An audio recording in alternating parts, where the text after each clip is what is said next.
House Concurrent Resolution number 46 is what I hope will become the Missouri House of Representatives' position and or opposition to the Waxman-Markey cap and trade bill that was approved by the U.S. House of Representatives and is currently before the U.S. Senate. And in fact, I think it actually has turned into a sister bill, which is sponsored by and now called the Boxer-Kerry bill.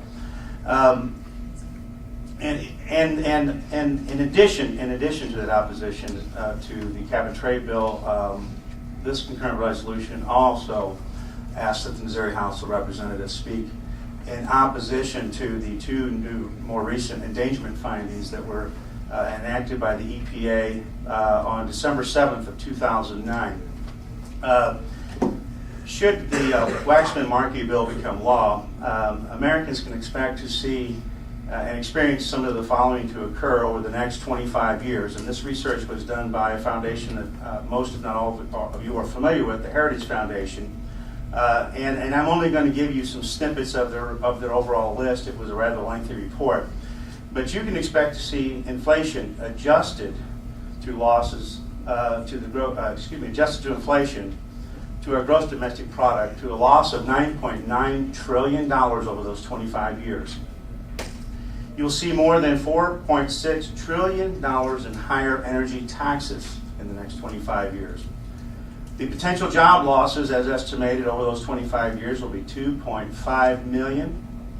The annual family of four energy costs will rise $1,000, including a gasoline price to increase by more than $1.20 per gallon.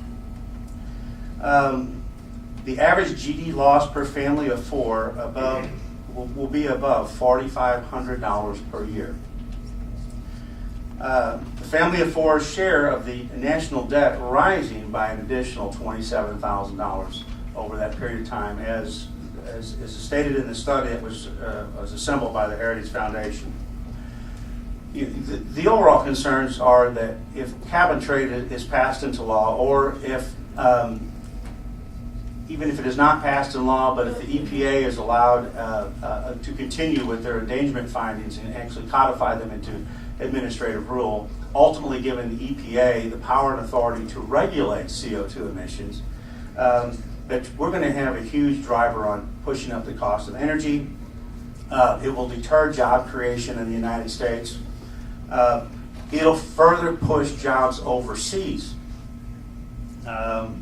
which in this present status that we're in would just be all that much more devastating, considering that our unemployment rate is nationally somewhere around 10%, and they say the real numbers of unemployment are up around 17% when you include those that have actually kind of fallen off the roll, so to speak, because they've been unemployed for such a long period of time and no longer receiving benefits. But in the scientific community, there is much confusion and disagreement and uncertainty about even the findings that come from the IPC report, specifically the data that the EPA is using to use as the basis for their endangerment findings. So there's a problem here that I think is just starting to be unfolded, or let's say the layers of the onion are finally starting to be peeled back. And the more that you research this yourself, and as the more I've researched it, I find that we are at what some people call a crisis point, and what I would say more of we are at a decision point. The main source, according to the American Institute of Professional Geologists, the main source of greenhouse gases is the ocean. And the most primary or the most abundant greenhouse gases are water vapor and methane, not CO2. So their conclusions are that man is not responsible and cannot slow the progression of global warming or global cooling, which, by the way, we are actually now in the 11th year of an 11-year cycle of global cooling. And this is empirical data. This is not numbers that we can make up or pull out of our hats or even get from Representative Shad. This is empirical scientific data. My father used to teach me years ago that liars figure, but figures don't lie. And these are figures. They don't lie. This is not, we've already agreed there's huge disagreement on this issue, right? Exactly. And that there's probably, bipartisan concern about this huge Right. disagreement.